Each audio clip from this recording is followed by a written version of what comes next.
الحمد لله وحده والصلاة والسلام على من لا نبي بعده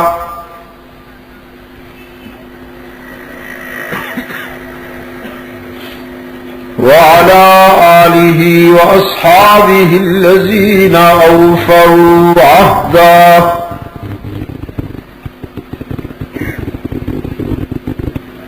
الذين هم مفاتيح الرحمة ومصابيح الغرر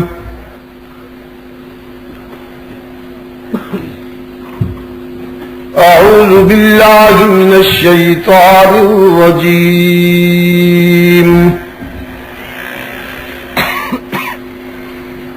بسم الله الرحمن الرحيم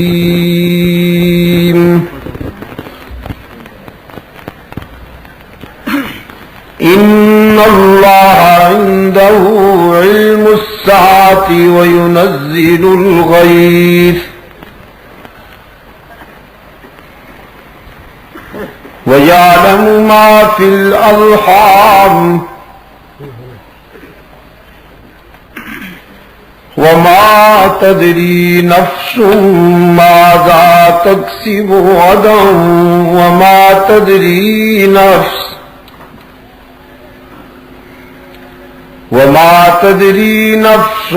بأي أرض تموت إن الله عليم خبير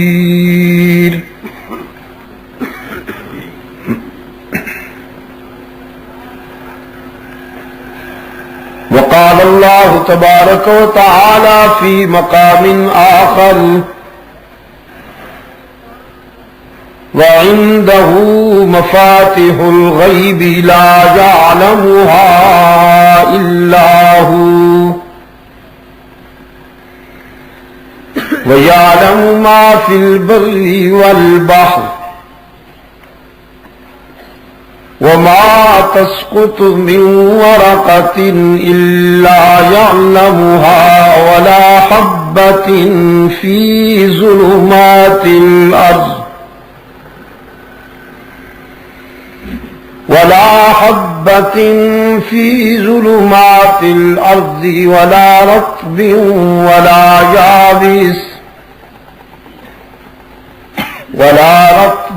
ولا يابس إلا في كتاب مبين صدق الله مولانا العظيم وصدق رسوله النبي الأمي الكريم ونحن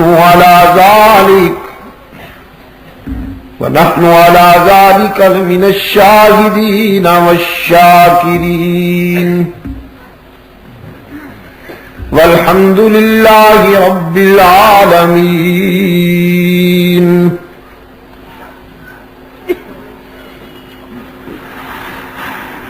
صدر اجلاس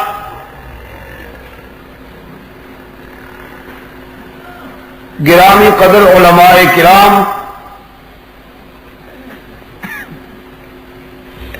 محترم بزرگوں اور عزیز دوستوں،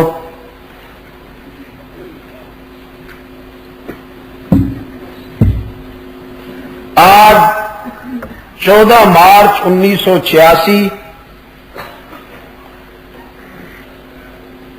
ہم یہاں پشاور صدر میں دعوت و تبلیغ کی نسبت سے جمع ہیں اور اس پروگرام کے منتظمین نے کمال مصطفیٰ کانفرنس کے عنوان سے اس کو معنون کیا ہے.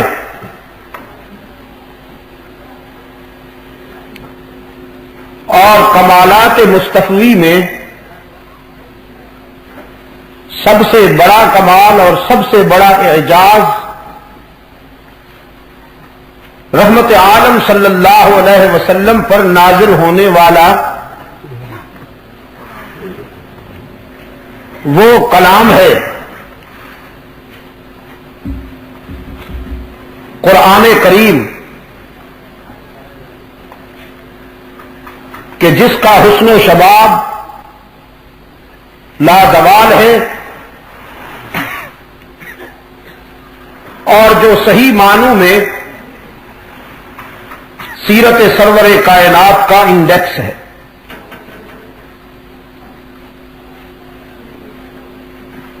کمالات مصطفی کو سمجھنے کے لیے قرآن سے بہتر کوئی کسوٹی اور معیار نہیں.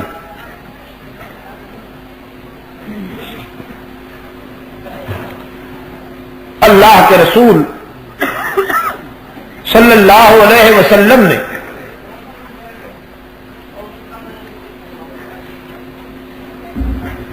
اپنی دنیاوی زندگی کے آخری لمحات میں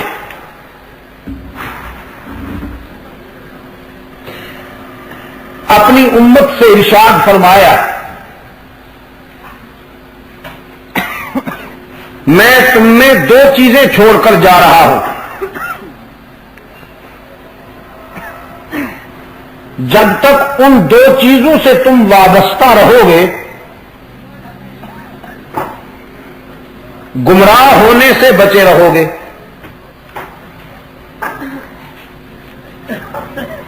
ایک اللہ کی کتاب اور دوسرا آپ صلی اللہ علیہ وسلم کا اسوہ حسنہ.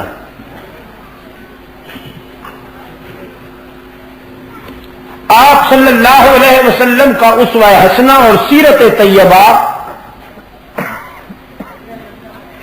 یا آپ کے صحابہ کا کردار در حقیقت قرآنی تعلیمات کا عملی برہان ہے اور پہچان ہے. رحمت عالم صلی اللہ علیہ وسلم کو چلتا پھرتا قرآن کہا گیا اس لیے کہ قرآن کریم علم ہے اور محمد عربی عمل ہے. قرآن کریم تھیوری ہے اور رحمت عالم صلی اللہ علیہ وسلم اس کا پریکٹیکل ماڈل ہے.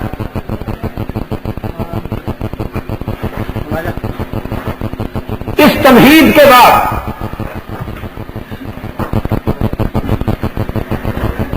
میں آپ کی خدمت میں یہ حقیقت بھی گوش گزار کرتا جاؤں کہ قرآن کریم قانون کی کتاب ہے.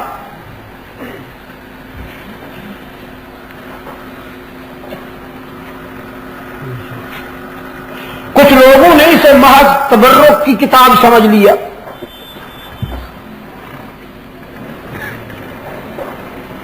اجمی لوگوں نے اس کو تعویذ گنڈے کی کتاب بنا رکھا. کچھ حضرات کا خیال ہے کہ اس سے دھاگا ناپ کر اگر پہن لیا جائے تو بخار دور ہو جاتا ہے. بے شک ہو جاتا ہے، میں اس کا انکار نہیں کرتا ہوں، بلکہ اس سلسلے میں چند قدم آگے جاؤں گا. کسی کا خیال ہوگا کہ قرآن کریم سے دھاگا ناپ کر گلے میں ڈالا جائے تو بخار دور ہو جاتا ہے. میں کہتا ہوں قرآن کریم سے اگر کوئی وابستہ ہو جائے ایک فرد کا کیا پوری قوم کا بخار دور ہو جاتا ہے. سبحان اللہ.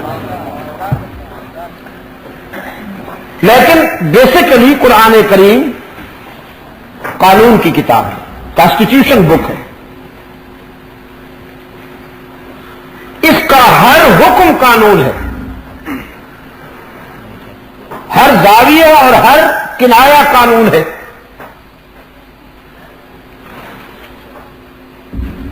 خدا نخواستہ اگر کوئی بد نصیب قرآن کے حکم کی تعویل کرتا ہے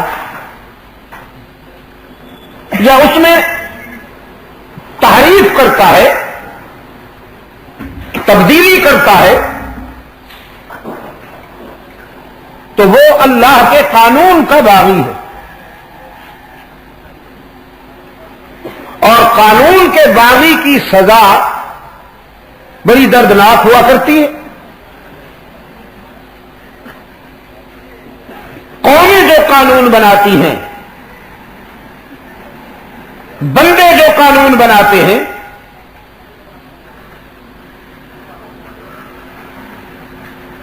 اس کا تحفظ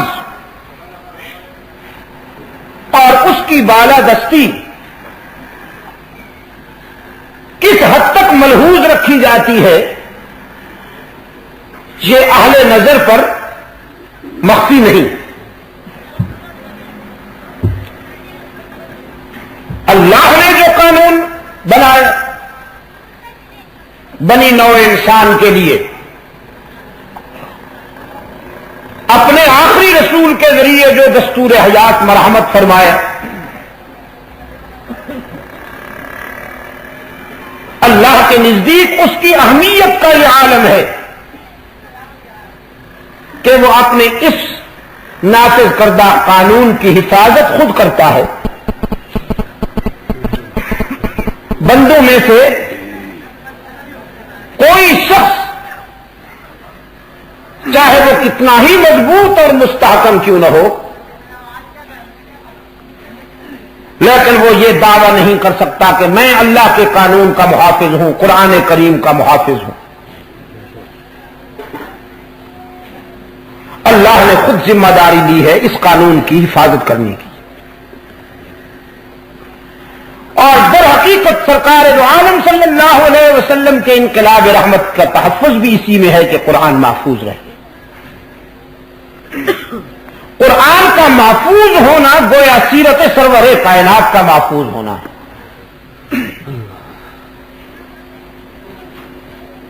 اور آج کی ملاقات میں قرآن کریم کے پیش کردہ 5 ضابطوں پر میں گفتگو کروں گا۔ ابھی جو حصہ آپ کے سامنے تلاوت کیا گیا ہے، اس میں 5 ضابطے بیان کیے گئے ہیں۔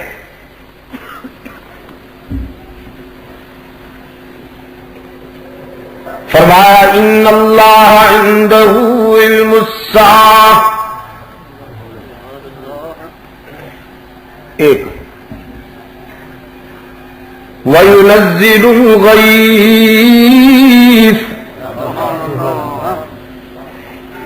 2 وَيَعْلَمُ مَا فِي الْأَرْحَامِ، 3 وَمَا تَدْرِي نَفْسٌ مَاذَا تَكْسِبُ غَدًا، 4 وَمَا تَدْرِي نَفْسٌ بِأَيِّ أَرْضٍ تَمُوتُ، 5 إِنَّ اللَّهَ عَلِيمٌ خَبِيرٌ۔ تتمہ قرآن پاک نے پہلا ضابطہ بیان کرتے ہوئے فرمایا ان اللہ عندہ علم الساعۃ،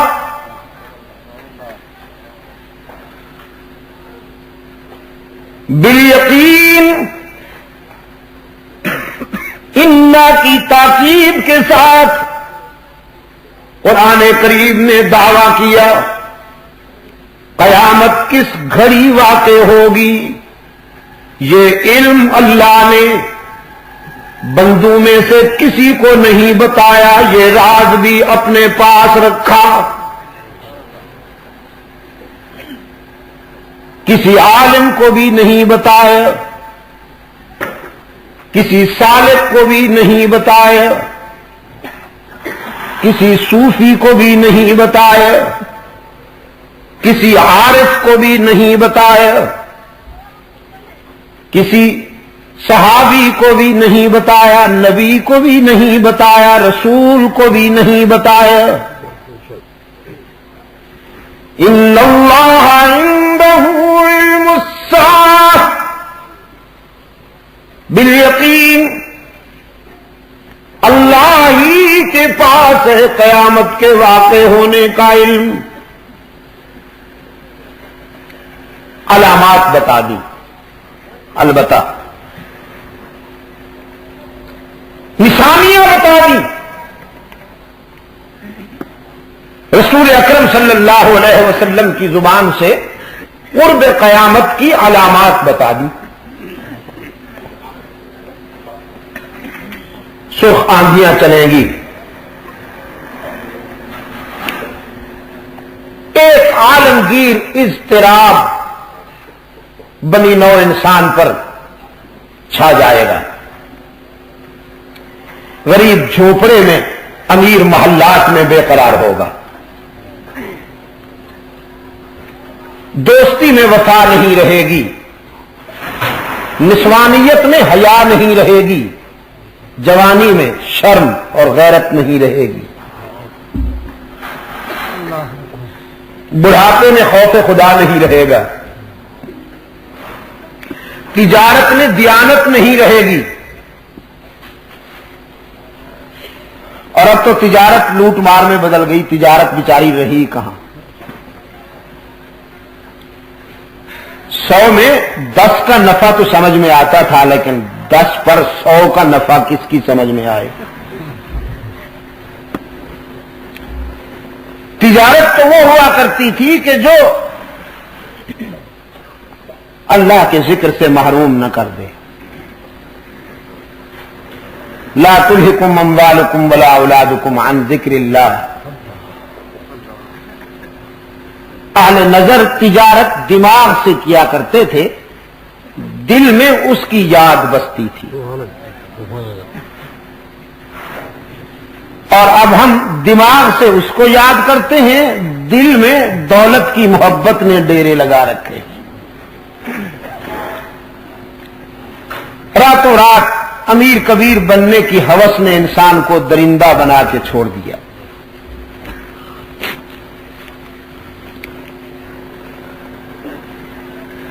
میں تو حیران ہوتا ہوں کبھی کبھی، بظاہر بڑے اچھے لوگ، نماز پڑھنے کی بھی انہیں توفیق ہے، حج پہ بھی جاتے ہیں، بظاہر بڑے نیک نظر آتے ہیں، لیکن ڈنڈی بھی مارتے ہیں، چور بازاری بھی کرتے ہیں، ذخیرہ اندوزی بھی کرتے ہیں۔ اللہ کی شان ہے۔ عزیز دوستو، تجارت در حقیقت اسلامی معیشت اور معاشرت میں عبادت ہے۔ اللہ کے رسول صلی اللہ علیہ وسلم نے سچے تاجر کو یہ خوشخبری سنائی ہے کہ حشر میں وہ صدیقین اور شہداء کے ساتھ اٹھے، جس کی تجارت میں دیانت ہو اور اللہ کا خوف ہو۔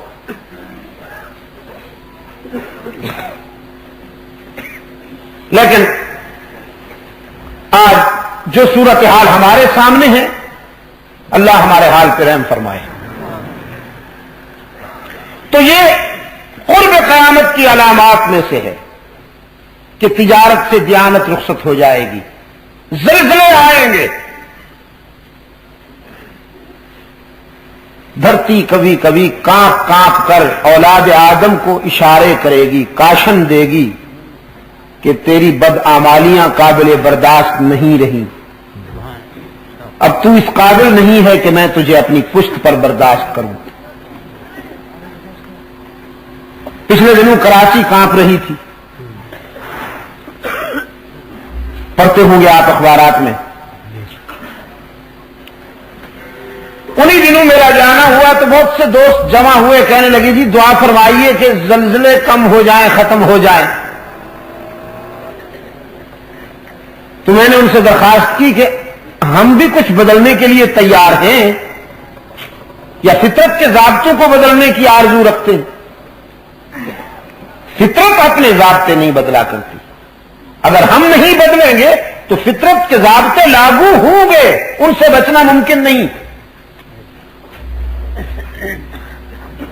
رات کے سناٹے میں اولاد آدم جب اخلاقیات کے حدود پار کر کے حیوانیت اور سفاکیت کی حدوں کو چھو لیتی تو پھر دھرتی کانپ کانپ کر اشارہ کرتی ہے کہ اب تم قابل برداشت نہیں رہے ہو، اور وہ کانپنا ذرا سا زیادہ ہو جائے تو ہستی وستی آبادیاں قبرستان میں بدل جاتی ہیں ایک ہی لمحے میں۔ پچھلے دنوں ایک جزیرہ آپ نے سنا کہ چند لمحوں میں ہنستا کھیلتا جزیرہ تقریباً 70-80 ہزار کی آبادی قبرستان میں بدل گئی۔ تو یہ سب تنبیہ ہوتی ہے اگر حقیقت اللہ کی طرف سے اتمام حجت ہوتا ہے کہ سنبھل جاؤ، اپنے اندر تبدیلی پیدا کر لو، تو یہ علامات ہیں۔ لیکن کب واقع ہوگی قیامت، یہ راز اللہ نے کسی کو نہیں بتایا۔ اس پر کسی عالم کو بھی محسوس نہیں کرنا چاہیے کہ مجھے یہ راز کیوں نہیں بتایا گیا، میں تو بہت بڑا فاضل ہوں۔ کسی صوفی، کسی عارف اور سالک کو بھی یہ محسوس نہیں کرنا چاہیے کہ یہ راز ہمیں کیوں نہیں بتایا گیا۔ یہ اس لیے نہیں بتایا گیا کہ قانون ہے، قیامت کس گھڑی واقع ہوگی یہ راز اللہ نے اپنے پاس رکھا ہے، قانون کی بات ہے۔ فرمایا ان اللہ عنده علم الساعة وینزل الغیث، بارش کب، کہاں اور کتنی مقدار میں آئے گی۔ رحمت عالم صلی اللہ علیہ وسلم نے فرمایا دھرتی کے سینے پر جب می برستا ہے، جب بارش برستی ہے تو ہر بوند اس کے علم میں محفوظ ہوتی ہے، بارش کا ہر قطرہ اس کے علم کا برہان بن کر اترتا ہے، لیکن وہی جانتا ہے کہ بارش کب، کہاں اور کتنی مقدار میں ہونے والی ہے، اس کے سوا کوئی نہیں جانتا۔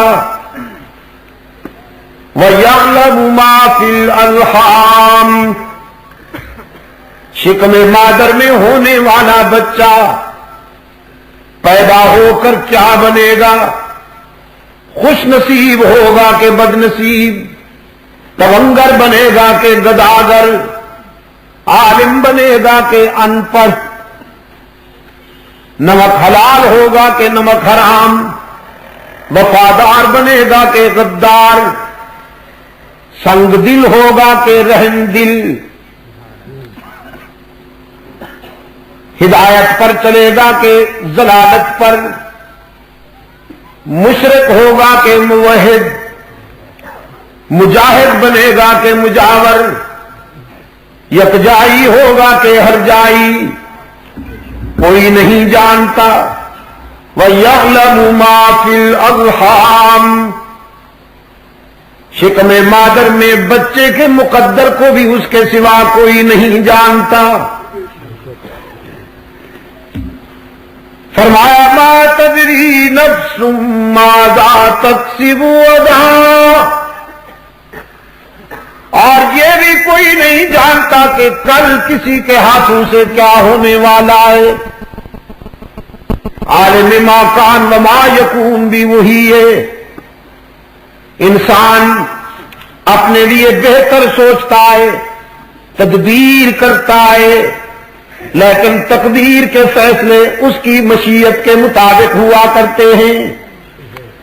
حضرت علی رضی اللہ تعالیٰ عنہ فرماتے ہیں اللہ کی پہچان کے لیے بہت سی دلیلیں ہیں، لیکن سب سے بڑی دلیل جس نے مجھے متاثر کیا وہ یہ ہے کہ وہ نہیں ہوتا جو میں چاہتا ہوں، وہی ہوتا ہے جو وہ چاہتا ہے۔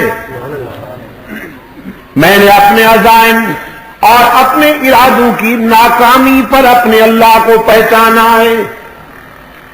کوئی نہیں جو میرے ارادوں کے سامنے رکاوٹ بن سکے، لیکن وہ سب سے بڑا ہے۔ وہی ہوتا ہے جو منظور خدا ہوتا ہے. وما تدری نفس ماذا تکسب غدا،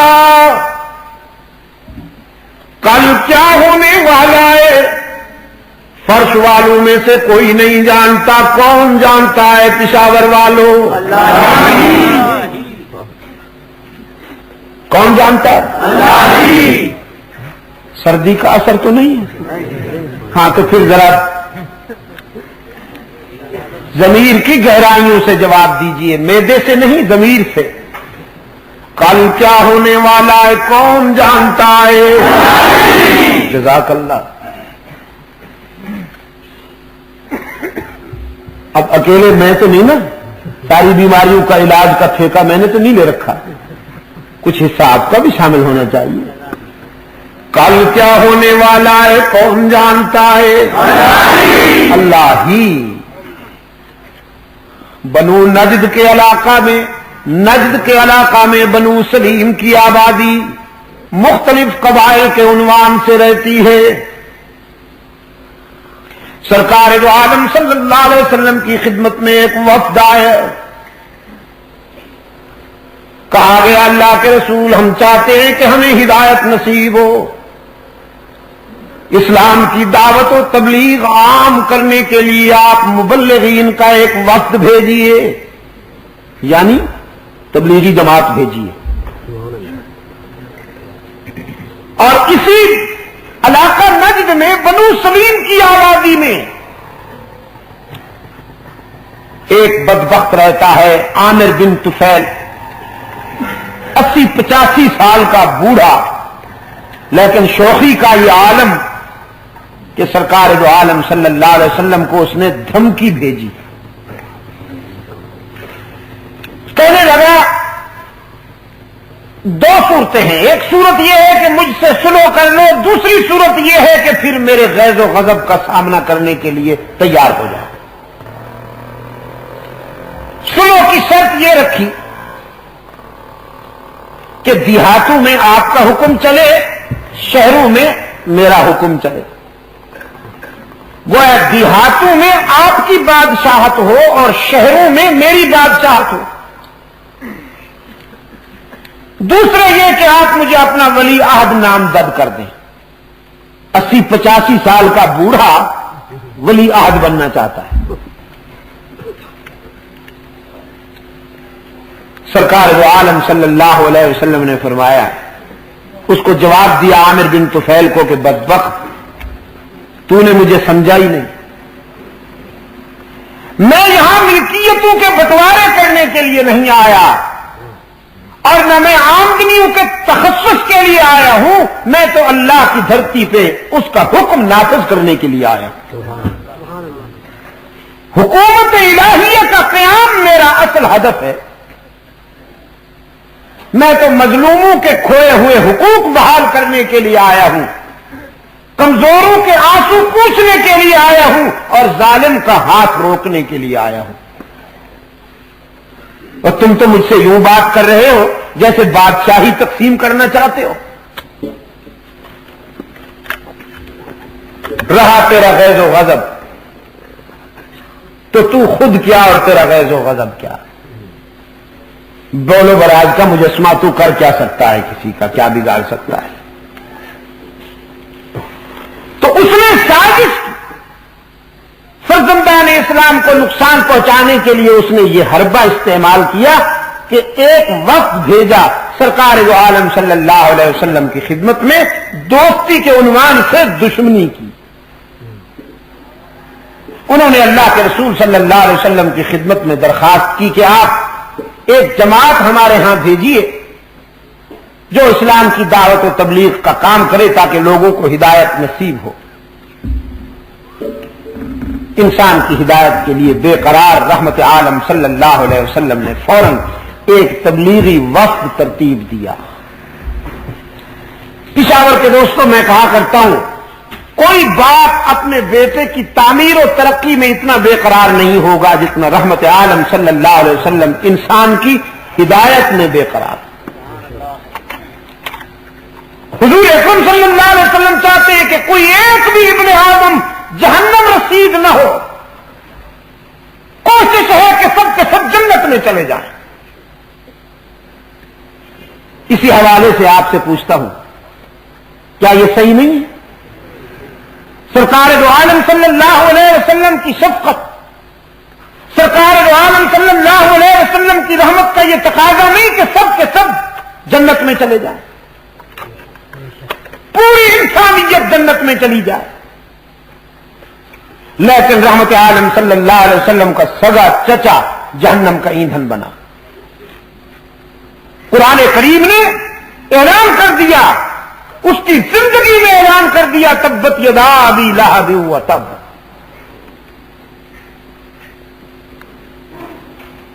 سرکار دو عالم صلی اللہ علیہ وسلم چاہتے ہیں کہ بنی نوع انسان کا کوئی ایک بھی فرد جہنم میں نہ جائے، لیکن لوگ جہنم رسید ہوئے، اس لیے کہ اختیار اللہ کے پاس ہے۔ رحمت عالم صلی اللہ علیہ وسلم چاہتے ہیں، دعائیں کرتے ہیں، بے قرار ہیں، فَلَعَلَّكَ بَاخِعٌ نَفْسَكَ عَلَىٰ آثَارِهِمْ إِن لَّمْ يُؤْمِنُوا، قرآن کہتا ہے، لیکن چونکہ اختیار اللہ کے پاس ہے۔ ایک پیغمبر کا بیٹا جہنم میں چلا گیا، ایک پیغمبر کا باپ جہنم میں چلا گیا، ہمارے آقا کے چچا جہنم میں چلے گئے، اس لیے کہ اختیار اللہ کے پاس۔ سرکار دو عالم صلی اللہ علیہ وسلم نے ایک وقت ترتیب دیا، 70 مسلمان اس کام کے لیے منتخب ہوئے جو قرآن کے قاری تھے، صائم الدہر تھے اور قائم اللیل تھے۔ جن 70 افراد کو اللہ کے رسول صلی اللہ علیہ وسلم نے اس جماعت میں منتخب فرمایا، ان کے بارے میں حضرت انس بن مالک رضی اللہ تعالی عنہ فرماتے ہیں، بخاری شریف کی روایت ہے کہ کانوا یختتمون بالنہار ویصلون باللیل، وہ ایسے روشن ضمیر تھے کہ دن کو لکڑیاں چن چن کر اپنا معاش پیدا کرتے تھے، لکڑیاں چن کر بیچ کر کسب معاش کرتے تھے، اور رات کو جب عابد بن کر مصلی پر کھڑے ہوتے تھے تو اللہ کے فرشتے بھی ان کے سجدوں پر رشک کرتے تھے۔ قرآن کے قاری اور پشاور کے دوستوں، یہ اس زمانے کی بات کر رہا ہوں کہ جب اسلام کے چاہنے والوں کی تعداد انگلیوں پر گنی جا سکتی تھی۔ اسلام کے چاہنے والوں کی تعداد کوئی اتنی زیادہ نہیں تھی، ان میں سے 70 قراء کا انتخاب کیا ہے اللہ کے رسول صلی اللہ علیہ وسلم نے۔ 3 آدمی، جن میں سے ایک حضرت حرام ابن ملحان سے رضی اللہ تعالی عنہ، سفارت کے مشن پر منتخب کیے گئے، انہیں اللہ کے رسول نے خط دیا کہ یہ میرا خط عامر بن طفیل کو جا کر دینا۔ یہ قافلہ روانہ ہوا، 3 افراد پر مشتمل جو سفارتی مشن مکتوب رسالت لے کر عامر بن طفیل کے پاس بھیجا گیا تھا، وہ جب عامر بن طفیل کی بستی کے قریب آیا تو حضرت حرام ابن ملحان جو امیر تھے اس وقت کے، انہوں نے اپنے 2 ساتھیوں کو شہر کے باہر کھڑا ہونے کی تلقین فرماتے ہوئے کہا، تم یہاں ٹھہر جاؤ، عامر بن طفیل سے مجھے خیر کی توقع نہیں، وہ بڑا درندہ ہے، انتہائی متکبر اور فرعون قسم کا آدمی ہے، مجھے اس سے خیر کی توقع نہیں، میں جاتا ہوں، اگر اس نے زیادتی کی تو میں مر جاؤں گا، تم تو بچ جاؤ گے نا۔ پشاور کے دوستو، یہ امیر ہے اس وقت کا جو اپنے ساتھیوں کو باہر کھڑا ہونا کی تلقین کرتا ہے اور موت کا سامنا کرنے کے لیے اکیلا جاتا ہے۔ عامر بن طفیل کے پاس پہنچا، رسول اللہ صلی اللہ علیہ وسلم کا یہ شاگرد رشید، سب سے پہلی بات تو یہ محسوس کی گئی عامر کے دربار میں کہ حضرت حرام نے سجدہ نہیں کیا، اور عامر بن طفیل کے دربار کے آداب تھے کہ جو بھی آئے وہ سجدہ کر کے آئے، سر جھکا کے آئے۔ حضرت حرام بن ملحان سر جھکانے کے بجائے سر اونچا کر کے گئے، اور عامر بن طفیل کی آنکھوں میں آنکھیں ڈال کر مکتوب رسالت پیش کیا. اس بدبخت نے اللہ کے رسول صلی اللہ علیہ وسلم کا خط سرسری نگاہ سے دیکھا اور پھر ٹکڑے ٹکڑے کر کے اسے پھینک دیا. بلکہ ایک روایت میں آتا ہے کہ حضرت حرام کے منہ پہ مار دیا اور پیچھے بیٹھے ہوئے ایک درندے کو اشارہ کیا, اس نے نیزہ اٹھا کے حضرت حرام کی پشت میں مارا جو سینے سے پار ہو گئے. خون کا فوارہ نکلا اور اس مرد حق آگاہ نے خون کا چلو بھر کے اپنے منہ پہ ملا, اپنے سر پہ ملا. فعلت الدم هكذا فنزوا على وجهه وراسه ثم قال فزت ورب الكعبة. اپنے چہرے پر شہادت کا خون اور اپنے سر پہ شہادت کا خون ملنے کے بعد نعرہ لگایا, رب کعبہ کی قسم کہ مجھے منزل حیات مل گئی, میں تو کامیاب ہو گیا. عامر بن طفیل اور اس کے درباری سناٹے میں دیکھ رہے ہیں کہ یہ کیسے لوگ ہیں, مر رہا ہے اور خوش ہو رہا ہے کہ مجھے منزل مل گئی, میں کامیاب ہو گیا. بعد میں عامر بن طفیل کے اسی دربار میں بیٹھنے والے درجنوں لوگ مسلمان ہوئے. جب انہوں نے اسلام قبول کیا تو بتایا اعلان تو ہم آج کر رہے ہیں, لیکن اصل میں ہم مسلمان اسی دن ہو گئے تھے جب رسول اللہ کے سفیر حضرت حرام بن ملحان نے عامر بن طفیل کے دربار میں فزت ورب الکعبہ کا نعرہ لگایا تھا. اسی دن ہمارے ضمیر نے مان لیا تھا کہ محمد کا پروگرام سچا ہے. یہ کیسے لوگ ہیں کہ موت سے نہیں ڈرتے, موت ان سے ڈرتی ہے. عامر بن طفیل کی وحشت اور بربریت بڑھی. اس نے قبائل میں جنگ کا بگل بجایا, ہزاروں کی تعداد میں انسان نواز درندوں کا لشکر تیار کر کے بیر معونہ پر جو قراء خیمہ جنگ تھے ان پر حملہ کر دیا. وہ تبلیغی جماعت جنہیں سرکار دو عالم صلی اللہ علیہ وسلم نے بنو سلیم کے قبائل میں دعوت و تبلیغ کے مشن پر روانہ کیا تھا, ان 70 قاریوں پر ان قبائلی درندوں نے حملہ کیا اور چن چن کر ایک ایک کو شہید کر رہے ہیں. حدیث میں ان شہداء کی یہ ادا محفوظ ہے کہ جان شہادت نوش کرتے ہوئے سب کی زبان پر یہ جملہ ہے.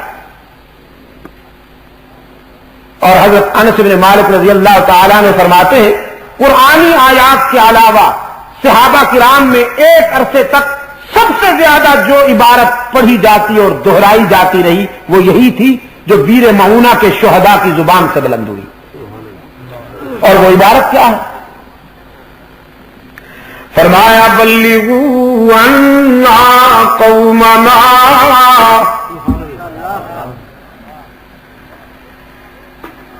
بلغوا عنا قومنا انا لقینا ربنا فرضی عنا وارضانا. او اللہ کے فرشتوں, او ہوا, ہمارا پیغام ہمارے محبوب تک لے جاؤ, ہماری قوم تک ہمارا پیغام پہنچاؤ. انا لقینا ربنا, ہم نے بیر معونہ پر اپنے رب سے ملاقات کی اور یہ ملاقات اتنی کامیاب ہوئی. فرضی عنا وارضانا, وہ ہم سے راضی ہو گیا, ہم اس سے راضی ہو گئے. تکبیر, صحابہ, شہادت صحابہ. ہم نے بیر معونہ پر اپنے رب سے وفا کر دی, ہم نے عشق کے تقاضے پورے کیے, ہم نے وفا میں کمی نہ کی, اس نے جزا میں کمی نہ کی. سرکار دو عالم صلی اللہ علیہ وسلم تک ان شہداء کا یہ پیغام پہنچا، وہ رحمت کا پیکر کہ جو حریف جاں کا بھی چارہ گر ہے، جو قاتل کو بھی معاف کرنے کا ظرف رکھتا ہے، جو مکہ میں فاتح بن کے آیا تو لا تثریب علیکم اليوم کا نعرہ لگایا، وہ رحمت کا پیکر جب اپنے ان رضاکاروں کی مظلومیت کا حال سنتا ہے تو آنکھیں برس پڑیں۔ حزن و ملال دیکھا نہیں جاتا تھا، اور ایک عرصے تک نماز صبح میں رکوع اور سجدے کے درمیان رحمت عالم صلی اللہ علیہ وسلم نے قنوت نازلہ پڑھی اور ان بدبختوں کے لیے ہلاکت کی دعا کی، التجا کرتے تھے رب العالمین کے حضور، میرے معبود میرے شاگردوں کو ذبح کرنے والوں پر قحط نازل کر دے، کنعان والا قحط نازل فرما دے، ان بدبختوں کو ہلاک کر جنہوں نے میرے رضاکاروں کو ذبح کیا ہے۔ آنکھیں برستی تھیں اور حضور بد دعا کرتے تھے، پھر یہ بد دعا بھی، یہ تیر بھی ایسا نشانے پہ لگا کہ جن جن بدبختوں نے بیر معونہ کے قرا پر تلوار چلائی وہ سب کتے کی موت مرے۔ یہی عامر بن طفیل رات کو ایک غلط جگہ جا کے سویا، طاعون کی گلٹی نکل آئی، ایک رات میں وہ اتنی بڑی ہو گئی کہ اٹھا نہیں سکتا تھا، وہیں بلک بلک کر مر گیا، کتے کی موت۔ لیکن آپ سے پوچھتا ہوں پشاور کے روشن ضمیروں، کل کیا ہونے والا ہے کون جانتا ہے؟ اگر میرے آقا کو یہ معلوم ہوتا کہ بیر معونہ پہ جا کر میرے رضاکاروں کو ذبح کر دیا جائے گا تو پوچھیے اپنے ضمیر سے اور بتائیے بھیجتے میرے آقا؟ اپنے ان 70 کاریوں کو بھیجتے؟ بھیجا میرے آقا نے، اس لیے کہ کل کی باتیں اس کے سوا کوئی نہیں جانتا، قانون ہے، قرآن کریم کا ضابطہ ہے، ما تدری نفس ماذا تکسب غدا، کل کیا ہونے والا ہے کون جانتا ہے؟ ہی پہ زور دے کر تاکہ بھی کے بیماروں کو شفائے کاملہ نصیب ہو جائے، دائیں بائیں بھی دیکھ کر کوئی چپ بیٹھا ہو تو اس سے بھی کہلوائیے کل کیا ہونے والا ہے کون جانتا ہے؟ اور عجم کے فنکار کہتے ہیں، عجم کے پروفیشنل لیکچرار جن کا امتیاز یہ ہے کہ انہیں ٹی وی نے اونچا کیا، وہ ٹی وی کی پروڈکشن ہے، جیسے نور جہان کو اونچا کیا ہے نا ٹی وی نے، اسی اسکرین پر وہ بھی اسی اسکرین پر نور جہان کی اولاد ہوئی کہ نہیں ہوئی؟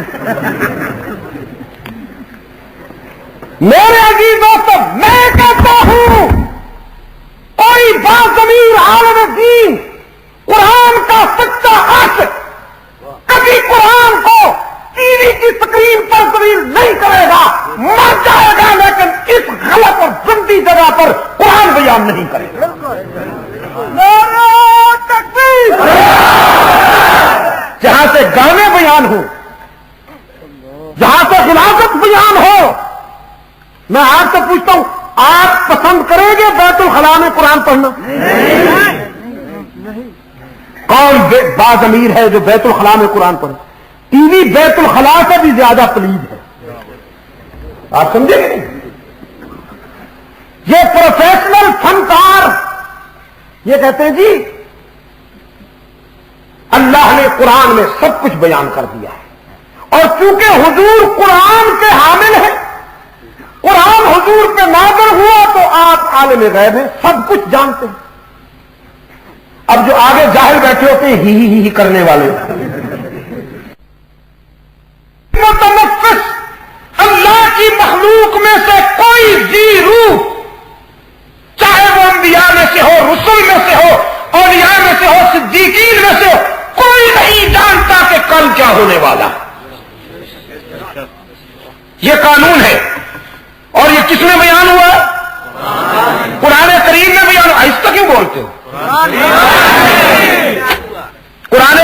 بیان ہوا ہے کہ کل کی باتیں کون جانتا ہے؟ یہ دوسرے جاہل کے بچے بیٹھے ہیں، وہ رگڑتے ہیں، وہ ہتھے نہیں رگڑتے، صرف 5 روپے بٹورنے کے لیے وہ ہتھے نہیں رگڑتے ہیں اور کہتے ہیں یہ جو چڑیائی ہے نا،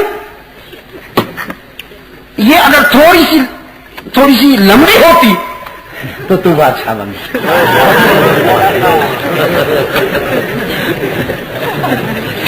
یہی لکیر اگر ذرا یوں ٹیڑھی ہو جاتی تو تجھے وزارت مل جاتی۔ وہ پوچھتا ہے سرکار چاقو سے ٹیڑھا کر دوں؟ ایک ڈھونڈو 1000 ملتے ہیں، کوئی کمی ہے یا؟ میرے عزیز دوستو، ضابطہ ہے قرآن کریم کا، ما تدری نفس ماذا تکسب غدا، کوئی نہیں جانتا کہ کل اس کے ہاتھوں سے کیا ہونے والا ہے۔ وما تدری نفس بأي أرض تموت، اور یہ بھی کوئی نہیں جانتا کہ موت کہاں، کب اور کس عنوان سے آئے گی۔ ان اللہ علیم خبیر، وہی علیم و خبیر ہی جانتا ہے۔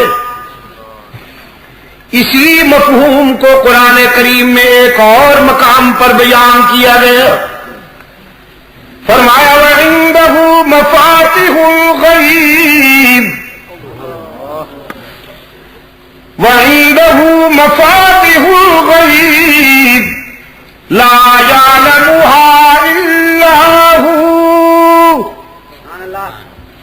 وَيَعْلَمُ مَا فِي الْبَرِّ وَالْبَحْرِ وَمَا تَسْقُطُ مِنْ وَرَقَةٍ إِلَّا يَعْلَمُهَا وَلَا حَبَّةٍ فِي ظُلُمَاتِ الْأَرْضِ وَلَا رَطْبٍ وَلَا يَابِسٍ إِلَّا فِي كِتَابٍ مُبِينٍ۔ اور اسی کے پاس ہیں غیب کی چابیاں، وَعِندَهُ مَفَاتِحُ الْغَيْبِ، اسی کے پاس ہیں غیب کی چابیاں، چابی نا، چابیاں، چابی نہیں کہا ورنہ پھر گنجائش مل جاتی فنکاروں کو، عجم کے بیماروں کو، یہ کہتے بڑی چابی تو اس کے پاس ہے، چھوٹی چابیاں حضرت صاحب کو جی آخر یہ بھی تے اللہ دے پیارے ہوئے نا بادشاہ، خالی تے کوئی نہیں نا جی، لیکن قرآن کریم صدقے جاموں اس کی صداقتوں پر، یہی تو کمال مصطفیٰ ہے۔ پہلا دے رہا ہے قرآن کریم آپ کے عقائد پر، آپ کے نظریات کی عفت پر پہرا دے رہا ہے قرآن کریم۔ کوئی آئے تو صحیح نقب لگانے کے لیے قرآن کی جلالت سے بچ کے نہیں جائے گا۔ نعرہ تکبیر، نعرہ ختم نبوت، تعلیم شریعت، عبد المجید ندیم۔ لوگ چلے گئے، ان کے نظریات بھی ان کے ساتھ چلے گئے، لوگ فنا ہو گئے، ان کی تھیوریز بھی فنا ہو گئی، وہ بھی دفن ہو گئی ماضی کے دھندلکوں میں۔ لیکن یہی تو کمال مصطفیٰ ہے، میرے آقا کی سیرت، میرے آقا کا اسوہ، میرے آقا کا پیغام قرآن کی صورت میں قیامت تک محفوظ رہے گا۔ اور شرک و بدعت کے جراثیم جب بھی حملہ کریں گے، قرآن کریم پوری جلالت کے ساتھ ان کا دفاع کرے گا، بچائے گا آپ کے عقائد کو، بچائے گا آپ کے نظریات کو۔ وَعِندَهُ مَفَاتِحُ الْغَيْبِ، اسی کے پاس ہے غیب کی چابیاں، چابی نا، چھوٹی بڑی تمام غیب کی چابیاں کس کے پاس؟ رب العالمین نے فرمایا میرے محبوب فکر و نظر کی بلندیوں سے اعلان فرما دیجئے قل لا يعلم من في السماوات والارض الغیب الا اللہ. اعلان فرما دیجئے فکر و نظر کی بلندیوں سے میرے محبوب کہ زمین و آسمانوں میں غیب کی باتیں اس کے سوا جاننے والا کوئی نہیں. لا یعلم قل لا یعلم فرمائیے نہیں جانتا کوئی من فی السماوات والارض الغیب جو کچھ کے زمین و آسمانوں میں ہے غیب. لا یعلم ترجمہ ذرا یاد کرو نا. کوئی نہیں جانتا من فی السماوات والارض الغیب جو کچھ کے زمین و آسمانوں میں ہے غیب. لا یعلم رکھ لو نا ذرا. پھر وہ فنکار آ کے یوں کرے گا پھر یوں کرے گا پھر آگے یہ بدھو بیٹھے ہوتے ہیں کوئی کسی ادا پہ مست ہے کوئی کسی ادا پہ مست ہے. قرآن کو دل میں بٹھاؤ انشاءاللہ کوئی فنکار تمہارے عقائد کی عفت پہ ڈاکہ نہیں ڈال سکے. من فی السماوات والارض الغیب جو کچھ کے زمین آسمانوں میں ہے غیب.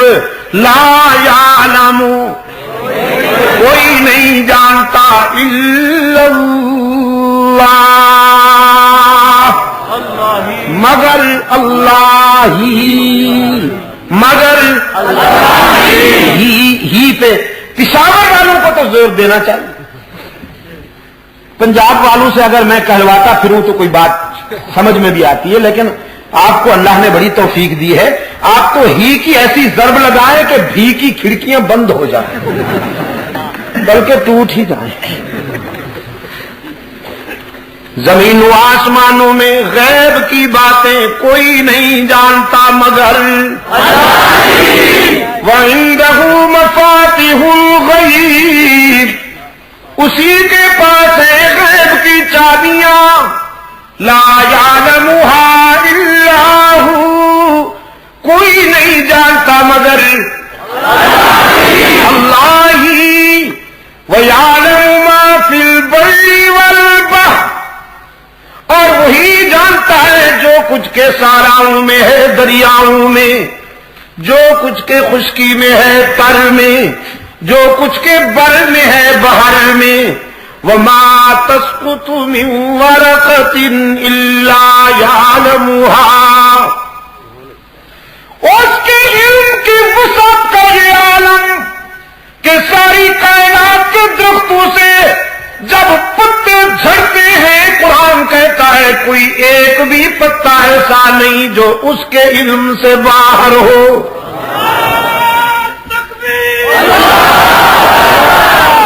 وَمَا تَسْقُطُ مِن وَرَقَةٍ إِلَّا يَعْلَمُهَا وَلَا حَبَّةٍ فِي ظُلُمَاتِ الْأَرْضِ اور دھرتی کے سینے سے اگنے والا کوئی پودا ایسا نہیں جو اس کے علم سے باہر ہو. وَلَا رَطْبٍ وَلَا يَابِسٍ جو کچھ کے خشکی میں ہے تر میں، جو کچھ کے بر میں ہے بحر میں، جو کچھ کے جنگلوں میں ہے شہروں میں، جو کچھ کے آبادیوں میں ہے ویرانوں میں. الا فی کتاب مبین اسے جاننے والا کون؟ یا اللہ بھی اللہ ہی جانتا ہے. جزاکم اللہ. دیر خدا یارا دیر خدا جزاک اللہ. امام مالک رحمت اللہ تعالی علیہ مدینہ طیبہ میں بیٹھے ہیں اس انتظار میں کہ موت مدینے میں آئے. کچھ ایسے بھی خوش نصیب ہیں جو مدینے میں موت کی آرزو لے کر جیتے ہیں اور مدینے میں ہی رہتے ہیں، اور کچھ وہ بھی بد نصیب ہیں کہ جنہیں مدینہ میں جا کر قرار نہیں ملتا، وہاں کے امام کے پیچھے نمازیں نہیں ہوتی۔ نعرہ تکبیر، علماء دیوبند، علماء حق، علماء دیوبند، سید عبد المجید ندیم شاہ صاحب، علماء دیوبند، علماء دیوبند۔ میں نے پچھلے دنوں کراچی جانا ہوا، 7 روزہ ثانی اسنین کانفرنسوں کی سیریز تھی ہماری وہاں۔ یار لوگوں نے بڑی کوشش کی، حکمرانوں کے سامنے جا کے گھٹنے ٹیکے، ان کو روکو، کوئی آ جائے لیکن یہ نہ آئے۔ ظاہر ہے منتیں بھی مانی ہوں گی، اپنے مریدوں میں بیٹھ کے کہا ہوگا نہیں آ سکتے، ہم نے حضرت غوث پاک کو کہہ دیا۔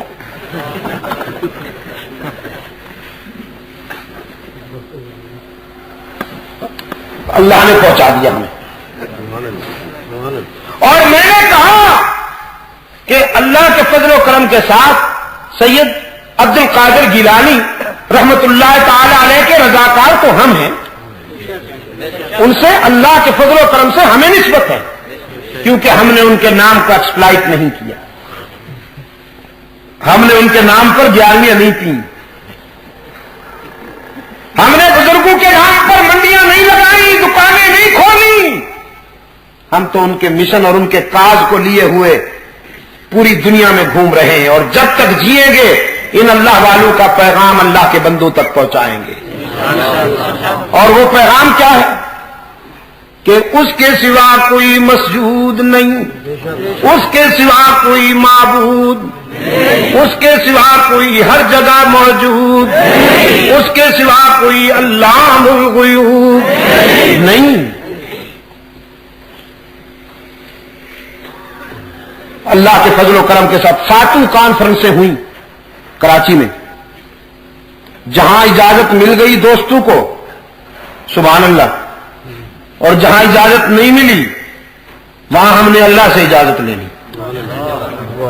اور میں تو دوستوں سے کہتا ہی یہی ہوں، آج مدنی سے کہہ رہا تھا یہ کیوں اجازت لیتے ہو، اطلاع دے دیا کرو کہ ہم فلاں مقام پر قرآن و سنت کا پروگرام کر رہے ہیں، وہ کہیں گے اجازت لی ہے آپ کے یہاں لی ہے، اور اگر کوئی مزید ڈیٹیل کے ساتھ پوچھے، تفصیل پوچھے تو آپ کہہ دیجئے سب سے بڑے حاکم سے لی، اور زیادہ کوئی تنگ کرے تو کہہ دو اللہ سے لیے۔ آپ اگر نبھا سکیں تو بات تو یہی ہے، بات یہی ہے، اور نہ نبھا سکیں تو پھر اللہ ہمارے حال پہ رحم فرمائے۔ قرآن و سنت کے جلسے کے لیے ان سے اجازت لینا تو توہین ہے، اس پروگرام کے اور اس مشن کی توہین ہے میرے عزیز نوجوانوں۔ اور پھر یہ مسلمان کہلاتے ہیں، مسلمان کہلا کر تو کرسیوں پہ بیٹھے ہوئے ہیں، مجھے یقین ہے کہ یہ قرآن و سنت کے پروگراموں کے سامنے رکاوٹ نہیں بنے گے، مجھے حسن ظن ہے، لہذا اللہ سے اجازت لے کر پروگرام نبھایا کیجیے۔ کراچی میں اللہ کے فضل و کرم کے ساتھ ہوئے پروگرام، اور ایک پروگرام تو وہ ہوا کہ جس کے لیے کچھ مرکزی وزیروں نے دھمکی دی تھی کہ ہم نہیں ہونے دیں گے۔ میں انہیں سیاسی یتیم کہا کرتا ہوں،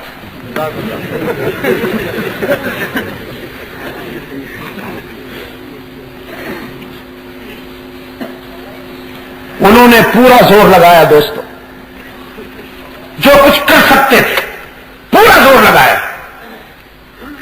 لیکن اس کے کرم کے صدقے جاؤں، توحید و سنت کے پروگرام کو کون روک سکتا ہے؟ اللہ کے فضل و کرم کے ساتھ جلسہ ہوا، رات کے 1 بجے تک قرآن اعلان کیا گیا،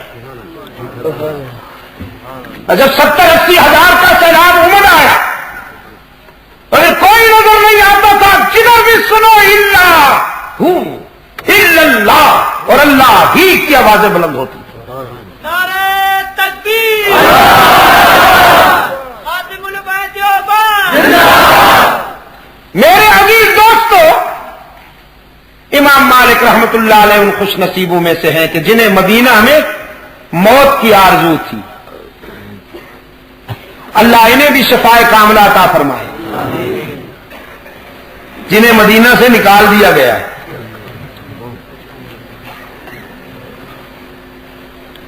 نکالے گئے ہیں نا یا نکلے ہیں؟ نکالے گئے۔ امریکہ میں پابندی نہیں، لندن میں پابندی نہیں، پیرس میں پابندی نہیں، افریقہ میں پابندی نہیں، ماریشس میں پابندی نہیں، فرینکفرٹ میں پابندی نہیں، کوپن ہیگن میں پابندی نہیں، ساری دنیا میں پابندی نہیں، لیکن مدینہ طیبہ میں داخلے پر پابندی ہے۔ عاشق بنتے ہو، میں نے کہا ایسے عاشقوں کو تو ڈوب مرنا چاہیے جسے محبوب اپنی گلی سے بھی نکال دے۔ عاشق تو ایسے ہوتے ہیں۔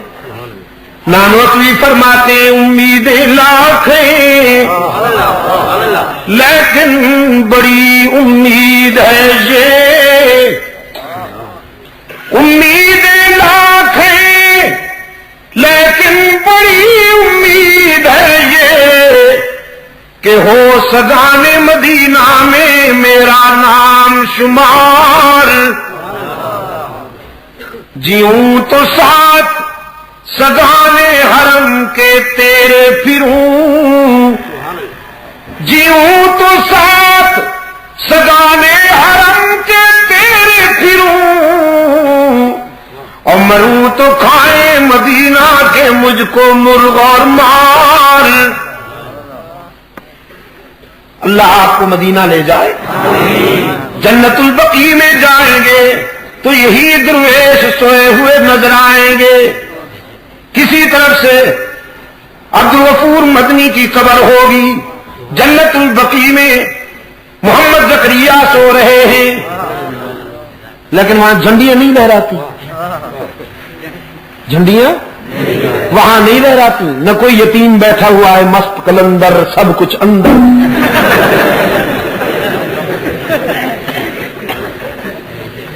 دیکھیے قرآن و سنت کی خدمت کرنے والوں کی قبروں کو بھی اللہ محفوظ رکھتا ہے۔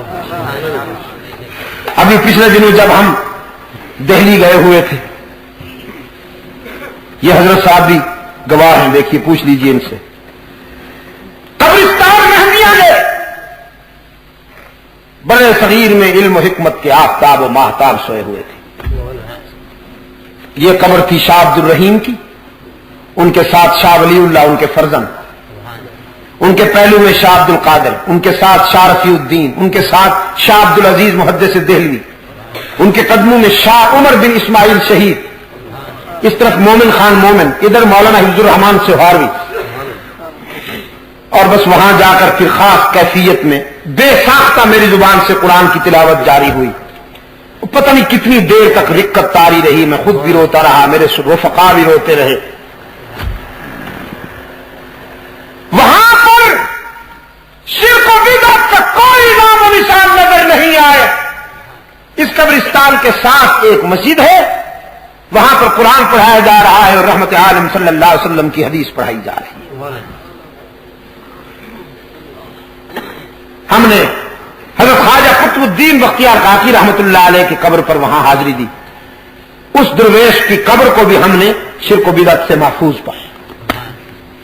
حضرت شاہ عبد الحق محدث دہلوی رحمت اللہ علیہ کی قبر پہ حاضری دی، ان کے قبر کو بھی ہم نے شرک و بدعت کے آلودگیوں سے محفوظ پایا۔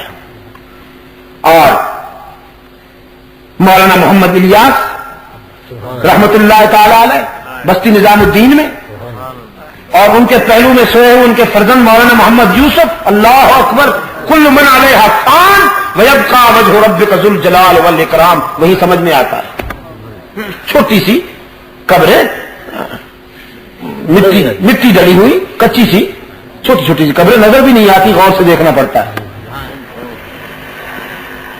میرے عزیز دوستو, قبرستان عبرت کی جگہ ہے, تجارت کی جگہ نہیں ہے. یہ آپ کے سمجھانے کے لیے کہہ رہا ہوں, آپ سمجھیں گے تو سمجھیں گے, مجاور نہیں سمجھے گا اس کی تو انکم ہے. آپ کو سمجھانے کے لیے عرض کر رہا ہوں کہ قبرستان عبرت کی جگہ ہے, تجارت کی جگہ نہیں ہے. حضرت عثمان بن عفان رضی اللہ تعالیٰ عنہ سے کسی نے عرض کیا, امیر مومنین ذرا غرور ہو گیا ہے, تکبر آ گیا ہے, جیب میں چند سکے آ جائیں اور میدے میں ذرا میٹیریل زیادہ ہو جائے تو پھر دماغ خراب ہوتا ہے نا.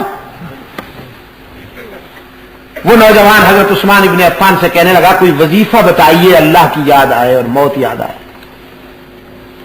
حضرت عثمان ابن عفان رضی اللہ تعالیٰ عنہ نے فرمایا قرآن سے بہتر وظیفہ کوئی نہیں, اور اگر طبیعت کو اعتدال پر لانا ہے تو روزانہ نہیں تو 3 دن بعد, 3 دن نہیں تو ہفتے بعد قبرستان میں چلے جایا کرو, وہاں جا کے دیکھو کہ کیسے کیسے حسینوں کی مٹی اڑ رہی ہے. وہاں تیرے غرور اور تکبر کا علاج ہو جائے گا. لیکن یہاں عجم نے جو کچھ بنا رکھا ہے, یہاں پہ عبرت کیا, جاتے ہوئے بھی جیب کا صفایا, آتے ہوئے بھی جیب کا صفایا. سجدوں کی بھرمار ہے, جھکنے والوں کی یلغار ہے. ایک ہندو کوئی بڑا منسٹر تھا, وہ آیا ان کے عرس میلے پر, انڈیا میں دوستوں نے بتایا, اس نے آ کے دیکھا کہ لوگ جھک رہے ہیں, دہلیز پر جھک رہے ہیں, قبر پر جھک رہے ہیں, سجدے کر رہے ہیں. بڑا خوش ہوا, کہنے لگا یہ تو آج پتہ چلا کہ مسلمان اور ہم تو ایک ہیں, کوئی خاص فرق نہیں ہے, بس صرف اتنا فرق ہے کہ یہ پری کو پوجتے ہیں, ہم کھری کو پوجتے ہیں, کوئی خاص فرق نہیں. ہمارے اندر تو کمبائنڈ پوائنٹ موجود ہے. امام مالک رحمت اللہ علیہ ہمارے فقہی سلسلہ کے بہت بڑے قانون دان ہیں. 4 سلسلے ہیں نا, حنفی, حنبلی, مالکی, شافعی. امام مالک رحمت اللہ تعالی علیہ مدینہ طیبہ میں اس آرزو میں بیٹھے تھے کہ موت یہیں آ جائے. حج کا موسم آ گیا تو خیال آیا حج کراؤں. کون مسلمان ہے جس کا جی نہ چاہتا ہو حج کرنے کو, لیکن پھر یہ خیال آیا کہ کہیں راستے میں موت نہ آ جائے, اس لیے کہ اس زمانے کا حج آزمائش ہوا کرتا تھا. قافلے جب مدینہ طیبہ سے چلتے تھے مکہ مکرمہ کے لیے, دہتے ہوئے صحرا پر اونٹ, خچر یا پیدل قافلے جب چلا کرتے تھے, خرد نوش کا سامان لیے ہوئے کئی ہفتے راستے میں لگتے اور بسا اوقات کچھ لوگ فوت بھی ہو جاتے. تو خیال آیا کہیں راستے میں موت نہ آ جائے. خواب میں ایک دن رحمت عالم صلی اللہ علیہ وسلم کی زیارت نصیب ہوگی. زیارت نصیب ہوئی تو جلدی سے عرض کیا اللہ کے رسول میری زندگی کے کتنے دن باقی ہیں, کتنی مدت باقی ہے, موت کب آئے گی؟ اس لیے کہ مدینہ میں مرنے کی آرزو ہے اور یہ بھی چاہتا ہوں کہ حج کراؤں, کہیں راستے میں چھٹی تو نہیں ہو جائے گی. تو رحمت عالم صلی اللہ علیہ وسلم نے اشارہ کر دیا اور امام مالک کی آنکھ کھل گئی. تو سوچ میں پڑ گئے کہ ان 5 انگلیوں سے اشارہ جو کیا گیا اس سے مراد 5 سال ہیں, 5 مہینے ہیں, 5 ہفتے ہیں, 5 دن ہیں یا 5 لمحے ہیں. یہ کتنی مدت باقی ہے موت میں سے تشخص نہیں ہو رہا تھا. تو علامہ ابن سیرین رحمت اللہ علیہ انہی دنوں مدینہ طیبہ میں تشریف رکھتے تھے. علامہ ابن سیرین رحمت اللہ تعالی علیہ وہ عالم ہے رسول اللہ صلی اللہ علیہ وسلم کی امت میں کہ جو خواب کی تعبیر بتانے میں بہت اونچا مقام رکھتے تھے. امام مالک رحمت اللہ علیہ نے اپنا ایک نمائندہ بھیجا علامہ ابن سیرین کے پاس اور ان سے کہا کہ دیکھو میرا نام نہ بتانا, یہ خواب بیان کرنا اور تعبیر پوچھ کر آ جاؤ. یہ نہ بتانا کہ خواب کس نے دیکھا ہے. وہ لوگ بڑے ہی خوش نصیب تھے، اپنی نمائش پسند نہیں کیا کرتے تھے۔ امام مالک رحمۃ اللہ علیہ کا نمائندہ ابن سیرین کی خدمت میں آیا، خواب بیان کیا۔ کسی طرح ایک آدمی نے خواب میں رسول اللہ صلی اللہ علیہ وسلم کی زیارت ہوئی تو پوچھا کہ میری زندگی کے کتنے دن باقی ہیں، تو حضور نے یہ اشارہ کر دیا۔ وہ آدمی پوچھتا ہے کہ اس اشارے سے مراد کتنی مدت ہے؟ 5 سال ہے، 5 مہینے ہیں، 5 ہفتے ہیں، 5 دن ہیں یا 5 گھڑیاں ہیں؟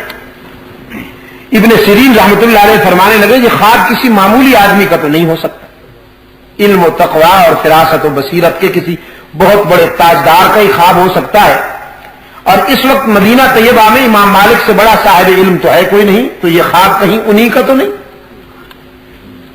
وہ جو خواب پوچھنے کے لیے آیا تھا اس نے کہا میں نام بتانے کی پوزیشن میں نہیں ہوں، آپ صرف تعبیر بتا دیجئے بس۔ ابن سیرین فرمانے لگے وہ اپنا نام نہیں ظاہر کرنا چاہتے تو ہم اتنے سستے ہیں کہ آرام سے تعبیر بتا دیں گے، تم جاؤ اور ان سے کہہ دو جب تک نام نہیں ظاہر کرو گے ہم تعبیر نہیں بتائیں گے۔ تو مجبوری تھی، امام مالک رحمۃ اللہ علیہ نے اجازت دے دی کہ جاؤ میرا نام بتا دو اور تعبیر پوچھ کر۔ وہ آدمی دوبارہ حاضر ہوا، علامہ ابن سیرین رحمۃ اللہ علیہ کی خدمت میں نام بتایا۔ ابن سیرین فرمانے لگے حیرت ہے امام مالک جیسا فاضل اللہ کے رسول صلی اللہ علیہ وسلم کے اس اشارے کو نہیں سمجھ سکا۔ ارے بھائی اس اشارے سے مراد نہ 5 سال ہے، نہ 5 مہینے ہیں، نہ 5 ہفتے ہیں، نہ 5 دن ہیں، بلکہ اس اشارے سے مراد وہ 5 باتیں ہیں جن کا تذکرہ قرآن کریم میں آیا ہے کہ ان کا علم اللہ کے سوا کسی کو نہیں، اور اللہ کے رسول نے اشارہ کر کے فرمایا تم نے پوچھا ہے کہ میری زندگی کے کتنے دن باقی ہیں، اور اس کا علم اللہ کے سوا کسی کو نہیں ہے، کیونکہ یہ ان 5 باتوں میں سے ہے جن کا تذکرہ قرآن میں آیا ہے، تو تمہارے سوال کا جواب دینے کی پوزیشن میں میں نہیں ہوں۔ اور وہ 5 باتیں یہی ہیں جن کا ابھی ابھی میں نے آپ کے سامنے ذکر کیا۔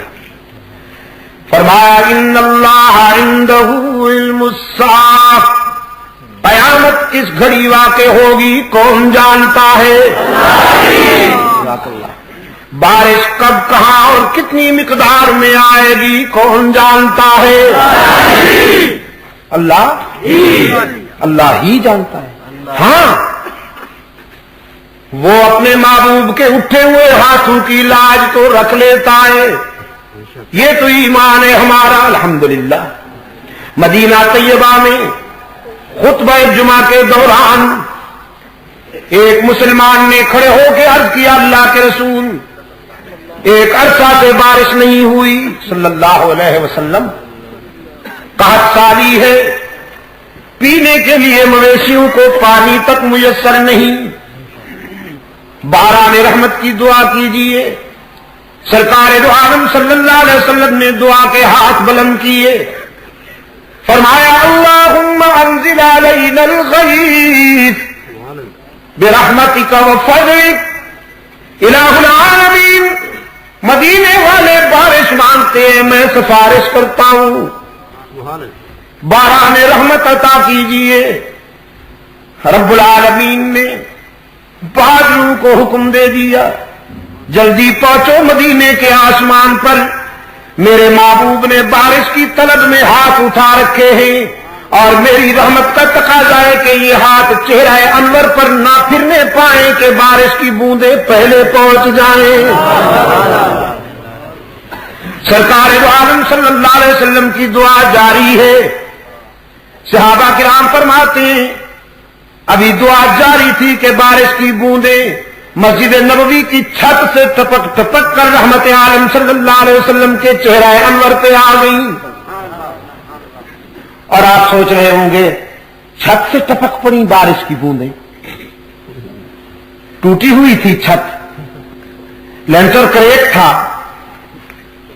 پشاور کے دوستو مسجد نبوی کی چھت لینٹر کی تھی کہاں، وہ تو کھجور کی پتوں کی چھت ہوا کرتی تھی۔ میں کہا کرتا ہوں اس دور کی مسجدیں کچی ہوتی تھی، نمازی پکے ہوتے تھے، اب مسجدیں پکی بن رہی ہیں، نمازی یہ سجدے میں سو جاتے ہیں۔ یہ نادان اس وقت گر جاتے ہیں جب وقت قیام آئے. وہ سجدہ روح زمین جس سے کانپ جاتی تھی، اسی کو آج ترستے ہیں منبر و محراب.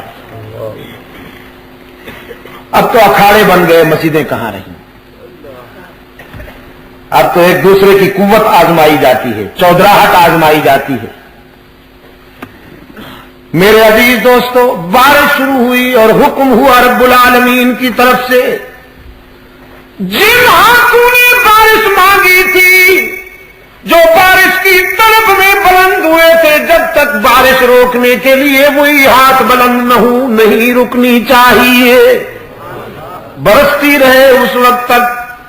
یہی ہاتھ جب تک بارش رکنے کی دعا کے لیے بلند نہ ہو.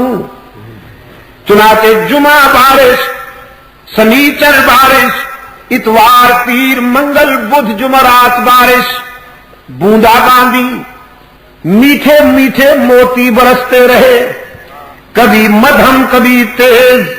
پھر جمعہ آ گیا، مقتدی بھی آ گئے، مقتدا بھی آ گئے،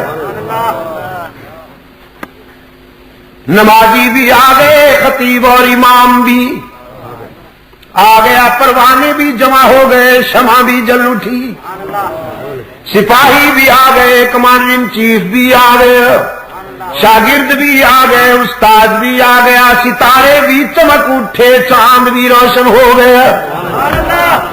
صحابہ کرام نے عرض کیا، اللہ کے رسول، اب تو جل تھل ہے مدینہ طیبہ کے ارد گرد، کہیں مویشی باندھنے کے لیے خشک جگہ بھی نہیں مل رہی. رحمت عالم صلی اللہ علیہ وسلم کے لبوں پہ تبسم آ گیا. پھر دعا کے لیے ہاتھ اٹھائے، اللہم حوالینا ولا علینا. الہ العالمین، مدینہ والے سیر ہو گئے، اب یہ بادل وہاں بھیج دیجئے جہاں ان کی ضرورت ہو. صحابہ کرام فرماتے ہیں، ہم نے دیکھا آسمان بادلوں سے خالی ہو چکا تھا، یوں محسوس ہوا جیسے رحمت عالم صلی اللہ علیہ وسلم نے ہاتھوں سے بادل ہٹا دیے ہوں.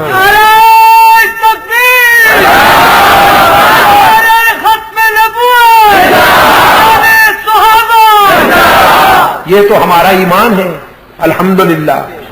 لیکن بارش کب، کہاں اور کتنی مقدار میں آئے گی کون جانتا ہے. ما فی الارحام کیا ہے کون جانتا ہے. کل کسی کے ہاتھوں سے کیا ہونے والا ہے جاننے والا کون.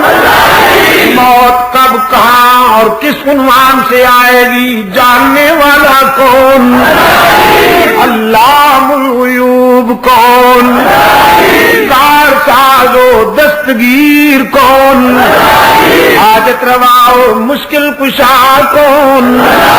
انسانی جبین کی عاجزیوں کے لیے سچا مسجود کون، ہر جگہ موجود کون، ہر ایک کی دعائیں سننے اور قبول کرنے والا کون.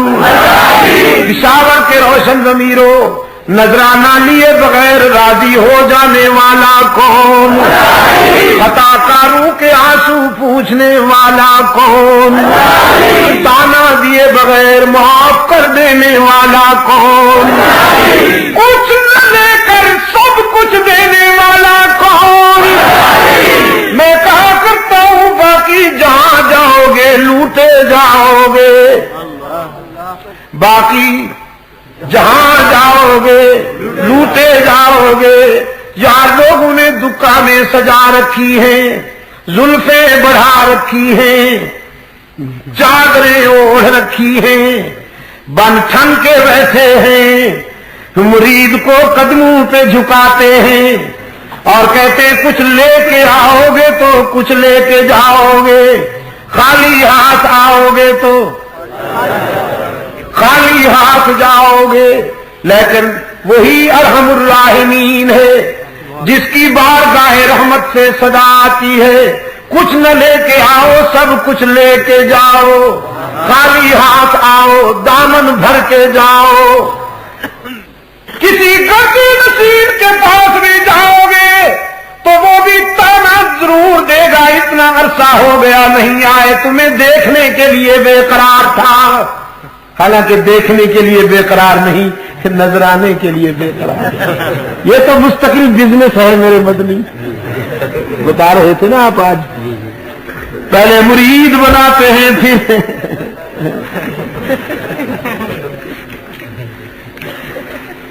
وہ بھی ضرور تانا دے گا، لیکن وہ ارحم الراحمین ہے۔ سرکار دو عالم صلی اللہ علیہ وسلم نے رب کی طرف سے روایت کی ہے، حدیث قدسی ہے، رات کے سناٹے میں اس کی رحمت آسمان دنیا پر پکارتی ہے، حل من مستغفر، ہے کوئی خطا کار، ہے کوئی گناہگار، ہے کوئی مجھ سے سلو کرنے والا، میں راضی ہونے کے لیے تیار ہوں۔ ساری زندگی کی خطائیں جمع کر کے لاؤ، میں تمہارے خطاؤں سے کئی گنا زیادہ رحمت لے کر انتظار کر رہا ہوں۔ باز آ ہر آنچ ہستی باز آ، گر کافرو گبرو بت پرستی باز آ، ای درگہ نومیدی نیست، صد بار اگر تو بشکستی باز آ۔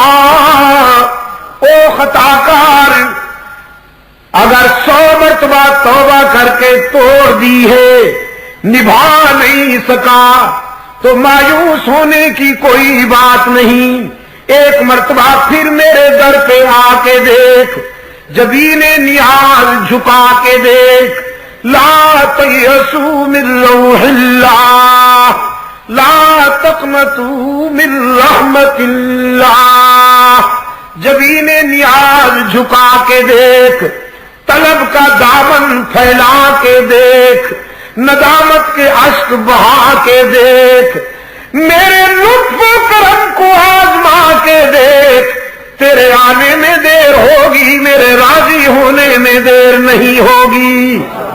گناہگاروں کے آنسو پوچھنے والا کون؟ بغیر کچھ لیے سب کچھ دینے والا کون؟ حاجت روا و مشکل کشا کون؟ یا اللہ بھی کی گاڑی نہیں چلنے دی جائے گی۔ پشاور کے روشن ضمیروں، جب تک ولی اللہ قافلے کے سپاہی زندہ ہیں، انشاءاللہ ثم انشاءاللہ بھی کی گاڑی نہیں چلنے دی جائے گی، ہی کا اجالا پھیلے گا، ہی کی روشنیاں پھیلیں گی انشاءاللہ۔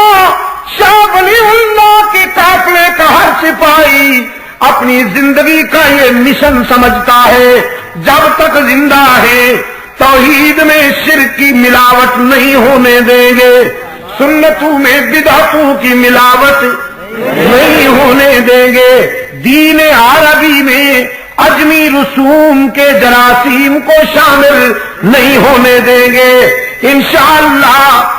شریعت مصطفی میں مغربی ثقافت، مغربی معیشت، مغربی تہذیب اور مغربی سیاست کی بھی ملاوٹ نہیں ہونے دیں گے انشاءاللہ۔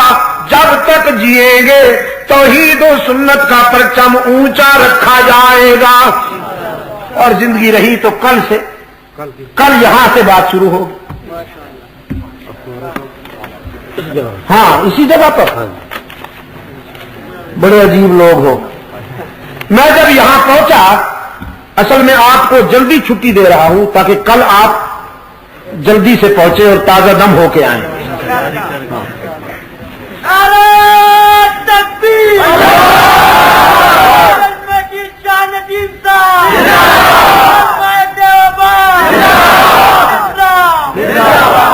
وصی رسول و خلیفت ہوں بلا فصل، میری ایک تحریر ہے پمفلٹ کی شکل میں، اور یہ ابھی کراچی میں ایک بیان ہوا اللہ کے فضل و کرم سے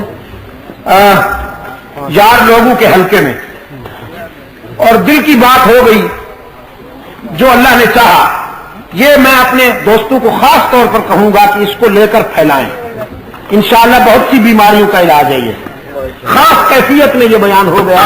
اللہ قبول فرمائے. ربنا آتنا فی الدنیا حسنۃ وفی الآخرۃ حسنۃ وقنا عذاب النار. اے اللہ عالم اسلام کی مدد فرما. مسلمان جہاں کہیں مظلوم ہیں ان کی دستگیری فرما. اے اللہ تمام روحانی جسمانی بیماروں کو شفائے کاملہ عطا فرما.